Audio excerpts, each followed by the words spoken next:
I recently took a trip along the Silk Road in China, going from its easternmost city, Xi'an, to its westernmost, Kashgar. In a moment, you'll see an image of the old Kashgar ancient city. I basically wanted to explore a little bit about what the history was like in the geography and the whole culture of the Silk Road.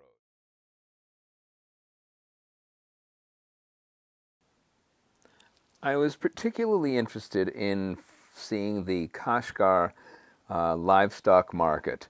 It's a market that takes place on every Sunday. It's been going on for thousands of years. The literature on the internet says that it's the largest bazaar in Asia, that it has been for thousands of years, and that it's the most significant and the most famous market in all of Xinjiang. It's still flourishing, as you'll see, still filled with, what seems like millions, but is probably thousands of people trying to sell and buy their wares. The market was recently moved from an older location in the center of town to a new facility in the northwest. It's now called officially the Kashgar Livestock Market, in Mandarin, the Kashi Ho Chu Zhao Yiqi Chang. And I took it on a Sunday morning to get into a cab, to show that address to the cab driver, and to go to the livestock market. So here's a bit of a typical adventure for this traveler. I get so nervous. I wanted to be absolutely sure I was here early. WeChat said that things started a little earlier, but that they really got going at 10. I thought, well, let me go see a little bit of it they're setting up and be part of it. So I decided I would try to get here at 9. It's 8:40 because I left a little early. I wasn't sure how long things would take. And here we are, basically completely excluded from an area. There's, I can see the workers inside. I'm out here in the dark, it being 9 o'clock in the morning, but in Western China, because China is all one time zone, this is the equivalent of 9 o'clock in the morning in Hong Kong, which would make it about 6, or maybe even 5:30. I mean, even 5 here, I'm not sure. So people are starting to move out there, and I see them. So I'm just going to start wandering, but as usual, I'm here well before anything is happening. Absolutely sure I was here by 9, just to see kind of the setting up and be part. But I got here at, 20 minutes of 9. I didn't know how long it would take. That's still dark in this part of China. And as you can see, everything's still dark. Nobody's here. There's a little bit of activity. Way over there, people are beginning to start the flames, I guess. I don't actually see any of the animals yet, but you can see people beginning to set up. I'm going to walk down to where those lights are and see if there's more activity. There was certainly nobody near the pedestrian opening. But here we are, my inevitable style, out in the middle of a dark road before dawn, trying to see something I'm far too early for. I'm gonna just try to enter and see what happens. Now this over here may be the actual livestock area. Yes, there's something called the cattle trading zone over there. Yes, this looks more like agricultural trade. They're putting up, well, there's certainly food. They're just opening up their wares. And this would be kind of hard work because you can now tell that I've been at it for several hours and setting up fires and cooking. It's 8 o'clock.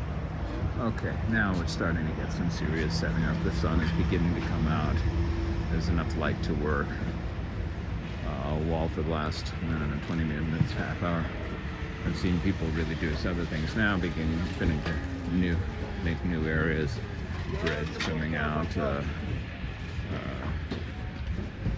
how with one car the area can be treacherous, I don't know, but this is what we're seeing. We're seeing it beginning to open up. I'm kind of hoping that that gate will open up to the animal area, but I'm going to try once around, and if that doesn't work, I'm just going to go up to that place. So cutting the butchering. This will be cooked on that stove. You just can see that.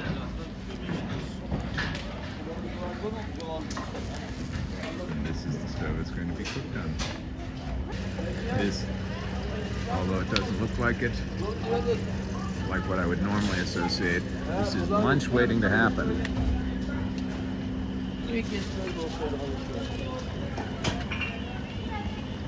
I bet it'll be good, he says with a little trepidation.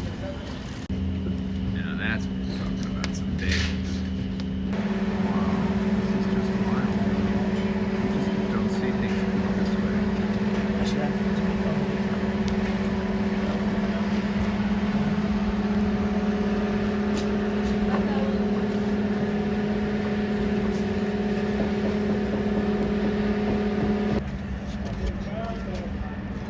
Now we're seeing some activity. The door is going to open, I think. There are men over there getting ready to put on. I don't see any animals yet, but this is the animal area. So it says tourist service area. I don't know if there's any particular tourist service I need, but I am hearing animals. I am hearing some animals. Right place, it's a sheep trading area. That's not a sheep, but maybe cows don't read. Let's go.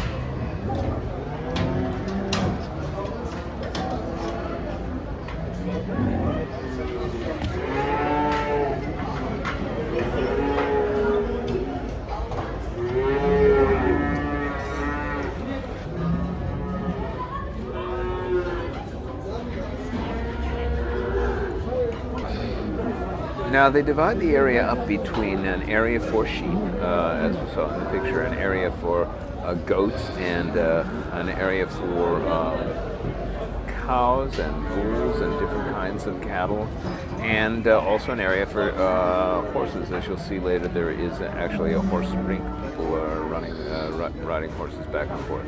There's even one camel. So I ended up kind of going back and forth in the different areas. They had a slightly different vibe between lots of sheep and lots of cattle, but they really sort of separate them out. And during this initial part of the morning, people were bringing in with trucks, and sometimes very big industrial trucks, lots and lots and lots of animals, and just putting them in their own individual pens.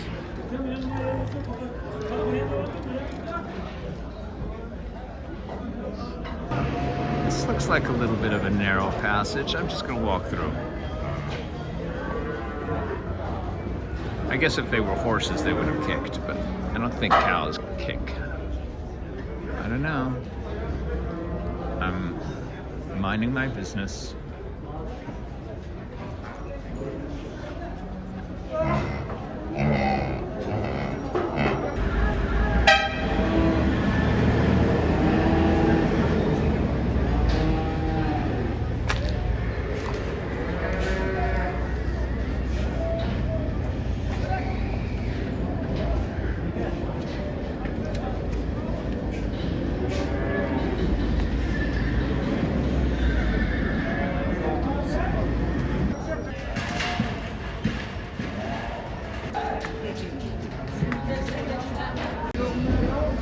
Getting the animals out of the trucks is one of the most interesting things. Sometimes they need to be coaxed. Sometimes, as with sheep, I think we have some image of that. Kind of have a few go and then everybody else follows. Some of the bulls or the cows, I mean, they really have to be pulled, and this is hard, difficult work. And they have people pulling from the front and kind of slapping from behind. So as the video goes on, kind of pay attention to really the different ways that people would get their animals out of the trucks and out of the out of the vehicles. That was really one of the most fascinating things.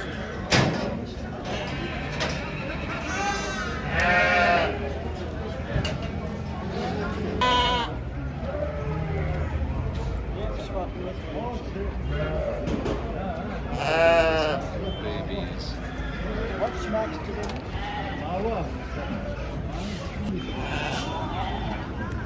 Another thing that's fascinating is the sheep. They don't seem to mind being pushed up against each other at all. But as a matter of fact, they seem to mix them. For the most part, they seem to really enjoy being crowded together, or at least they don't mind it. You'll see some images later of the cows, the cattle, when they get close to each other. They're definitely not so happy with that. So this is an interesting difference.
Now, there are going to be several examples of when going from one image to another, the difference in recording technique or ability shows clearly. I actually was using two cameras.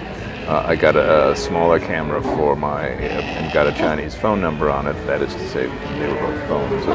And sometimes I would forget and have one camera vertical or the other camera horizontal. So this one of the things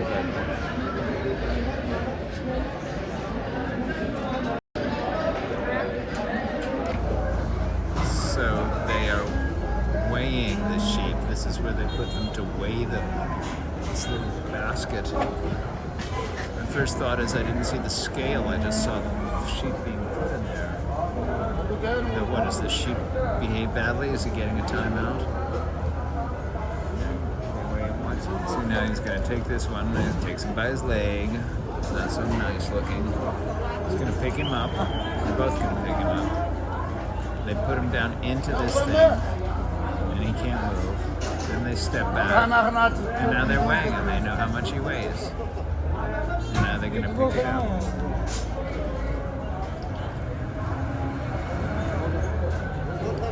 Maybe. And out it gets. Look at this. Pen after pen after pen after pen after pen.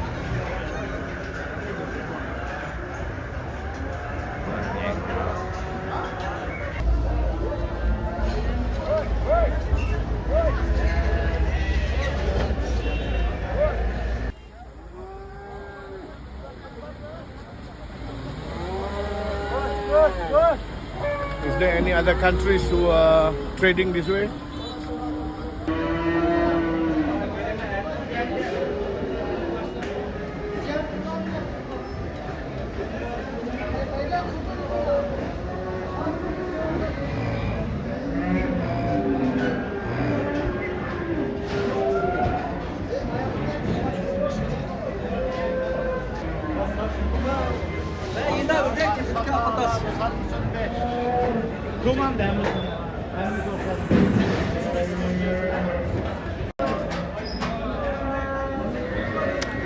One of the things that's most interesting about this fair is to look at the faces. Just look at the men's faces.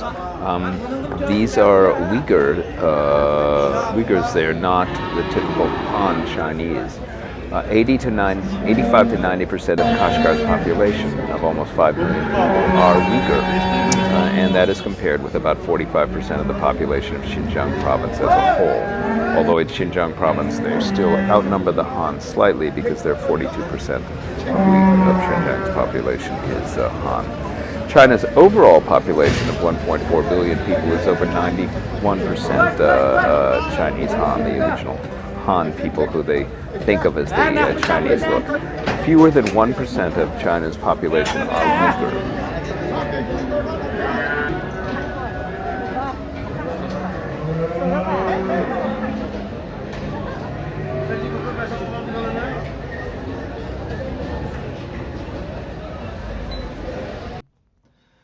Much of the etiquette expressed in YouTube videos about Xinjiang suggests you shouldn't take pictures of people without asking their permission, but in this venue there were just so many people.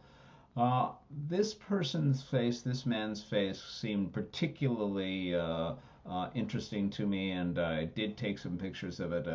I didn't ask his permission, but he just seemed very much in command. He was really had a real presence to him, and I thought he was really emblematic of some of the stronger, strongmen that we saw there. I took some other pictures more directly, which I'll show you, which we'll show later. I hope I wasn't violating people's personal space too much, but I just thought this man was particularly interesting to note.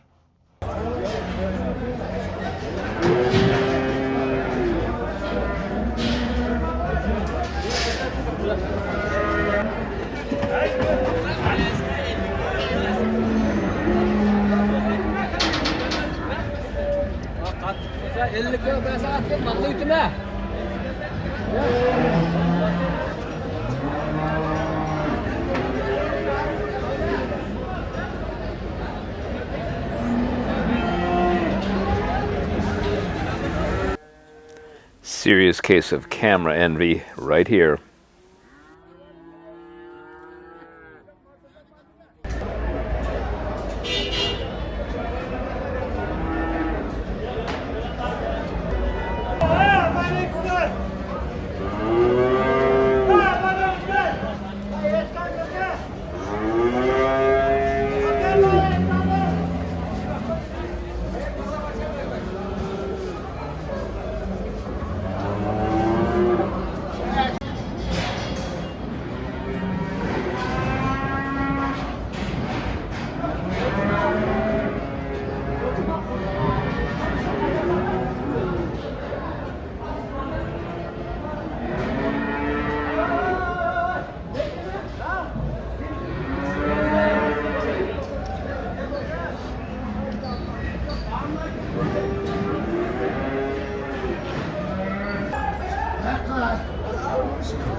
I found it particularly interesting to see how this man was cutting the sheep's hair, shearing the sheep.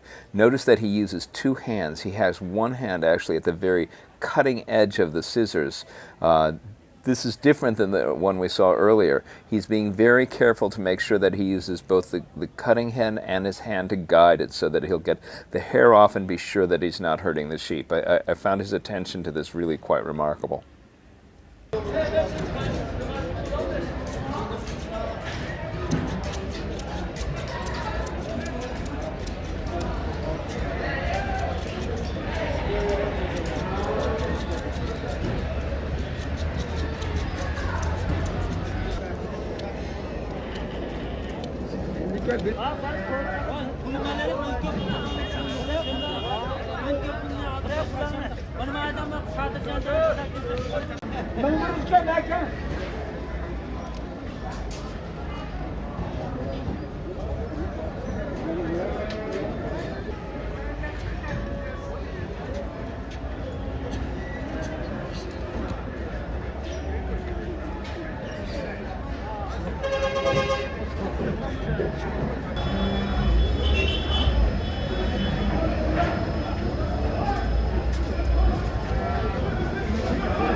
This is another example of what I was talking about earlier in getting the animals out of the trucks. Look at the effort it takes and the strength it takes, both pulling from the front and sort of slapping or pushing from the back to get this very large, probably well over, I don't know what they weigh, about well over 1,000-pound, very muscular animal out of this truck.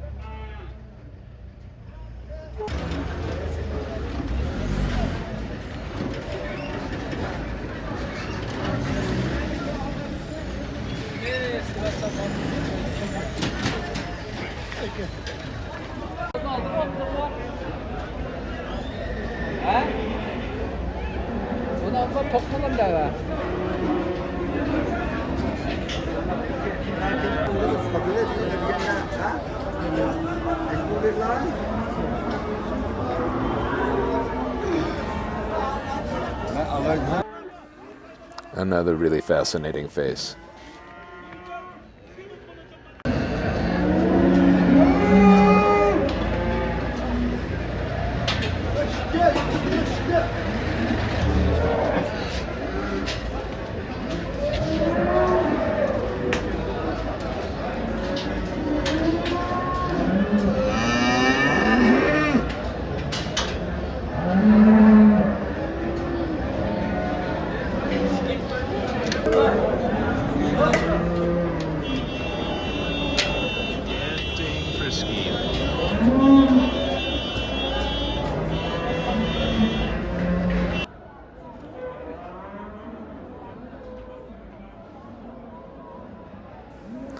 The prices of the cattle and the sheep are not really readily available online. Some sources said a horse goes for about the equivalent of $1,000 US. I heard one man indicated his very large cow was worth 8,000 yuan, or over 1,000 US. I didn't ask. I was afraid if I asked a price, I might end up having to buy another seat for a new pet sheep.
Although I didn't record much of it, there were crafts and clothing and articles for sale in many places around the area.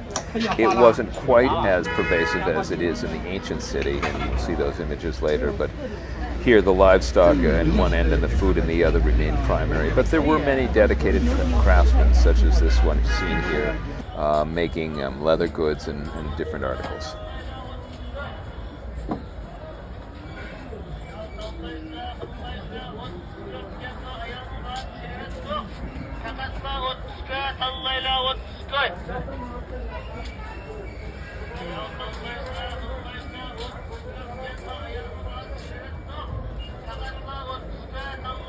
You may recall what this looked like at 8:35 in the morning when I first got here.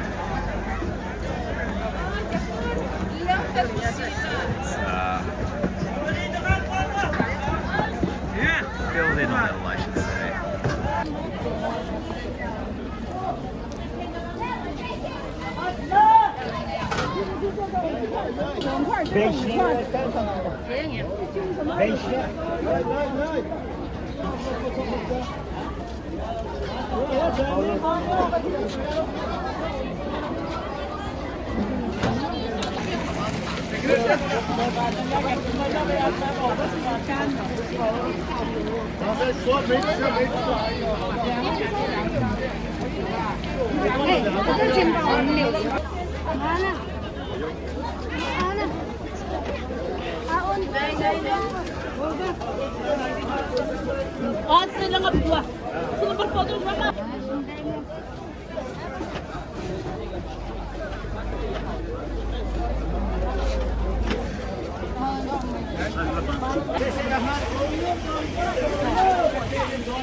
Well, I've eaten a little bit of many things. I've eaten a whole plate of different sorted noodles that they sold, and that beef patty, that collected beef thing. I like those. Those are good. Piece of their round bread. Shish kebab or yang kebab, but several of the pieces were pure fat and several were half bone. Not complaining, I just don't think I'd get another one right now. There's raisins and dates, which they sell apparently by huge amounts. 8 raisins in the Great Valley. Dates. I didn't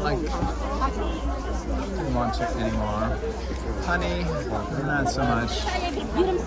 Jeez, I sound like I'm complaining.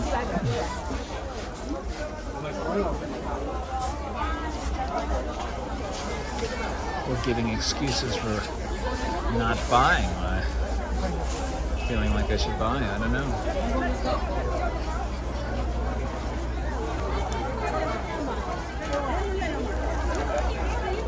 Amazing variety of different fruits and nuts and dates, which I honestly can't even recognize. And walnuts I know, but these are very fat kind of date, different than the dates we have. All sorts of nuts.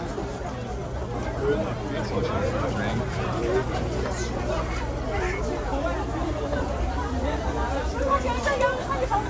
Not sure what this drink is. Fish? The fish balls. They take the fish, they make them fresh, they fry them, and they make little fish balls.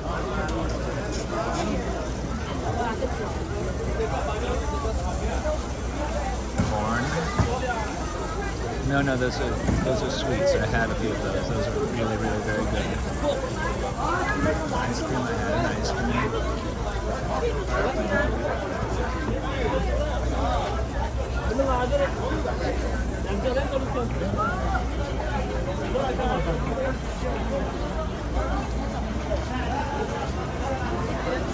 That's fried cheese. I don't know what it is. I think it's fish.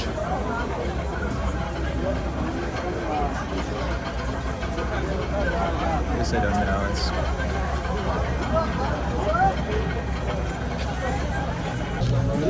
Well, I've been here 5 hours now. I've seen about 3 hours worth of animals, which really were fascinating. I don't know if they're really closed up. Maybe 4 hours of that, and then I just walked through the market, had several good things to eat. And now I think I will find a bus, which will take me for an hour drive through the city, and then back to the Kashi ancient history area, which I will explore for the next couple of hours. Although I'm not 100% sure why I'd find that more interesting than this, but I've pretty much looked at all the stalls, and the bus walk, the bus stop, waiting to go back. And guess who else is going back also?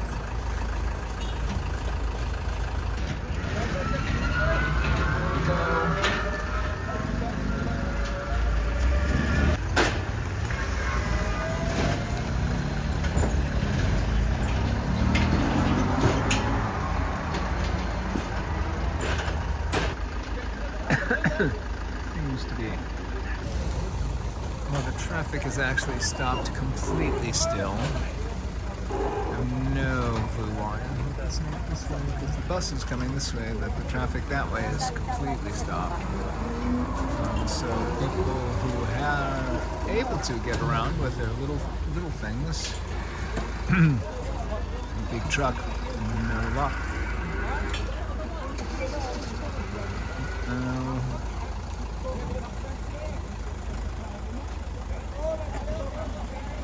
Yeah, as a practical matter, my foot being what it is with the blister and all, I'm not going to walk 5 miles back to town today before going to Almaty, so I will wait for the bus. If it doesn't come eventually, I guess I'll have to take an Uber, a Didi. And now we've got some movement. Now we've got some movement forward, and here come some of our old friends. So as I understand it, the bus couldn't go in its usual direction because it's blocked, and so this young lady went to check, and as far as I can tell from both she and her friend, they're Chinese, but more the fact that they're walking and waving me to walk, I suspect that the bus's route is altered, and we're now walking up. You can see I don't really want to walk home in this. We're walking to a bus stop. So apparently bus 23 was completely filled. Really completely, not even standing room only. There is apparently an alternative bus 23, which we're standing for. The lines are not quite as orderly as in other places, but I think if I push a little, I should get on. But currently everybody's waiting. There's no bus driver. So that was my day at the Kashgar Kashi Livestock Market. I went home, rested a bit, and then went to the Kashi ancient city, and all that'll be part of a longer video about the entire Silk Road itself. And at that time, I'll have a lot more remarks about Xinjiang and its relationship to the larger China, of which it is a part. For today, this was an exciting, adventurous, and a little bit tiring day at the Kashgar Livestock Market.